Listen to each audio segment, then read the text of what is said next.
আজকে আমি সোয়াই পিঠা বানাবো, মানে সোয়াই সেমাই বানাবো। এখন আমি এখানে আটা নিয়ে নিলাম, মানে চাউলের গুঁড়ি আটা করে নিয়ে নিলাম। তারপর এখানে লম্বা একটা সেমাইয়ের মতো করে নিলাম, সাপের মতো। তো এখান থেকে একটু একটু ছিঁড়ে তারপরে আমি এটা করতেছি। আমার লাইফের প্রথম মানে সোয়াই পিঠা বানাচ্ছি। তো প্রথমে হয় নাই, তারপর আমি আবার এগুলো সব ভেঙে ফেললাম, ভেঙে আবার শুরু করলাম। তো এই যে এরকম করে অল্প একটু ছিঁড়ে ছিঁড়ে এরকম হাত দিয়ে ডলে ডলে আমি বানাচ্ছি। আমি কখনো বানাই নাই, এই প্রথম এরকম করে আমি বানাচ্ছি। কি করব, চেষ্টা করতেছি আর কি। আলহামদুলিল্লাহ হইছে। এই যে এটা আবার হাতের মধ্যে লেগে যাচ্ছে, আরে যায় না। তারপর আমি এখান থেকে আবার একটু মানে চাউলের গুঁড়ি নিয়ে নিলাম, নিয়ে তারপরে আবার এভাবে করলাম, তখন এটা হইল।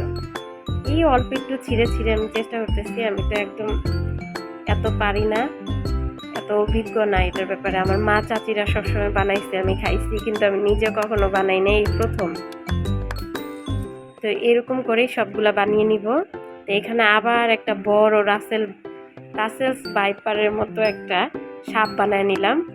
বানায় এটারে একটু একটু করে কেটে কেটে আমি এরকম সোয়াইগুলা বানাবো। যে তারপরে এখানে সবকিছু নিলাম। পাশে আমি একটা হাঁড়িতে দুধ জাল দিতেছিলাম। এখন আমি এগুলো সব দিয়ে দিব।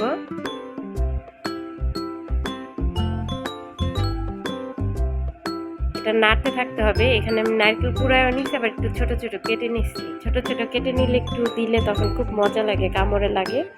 তো আলহামদুলিল্লাহ আমার সোয়াই হয়ে গেছে, মানে সোয়াই সেমাইটা হয়ে গেছে। আমি এখন নারকেলটা দিয়ে নামায় ফেলবো।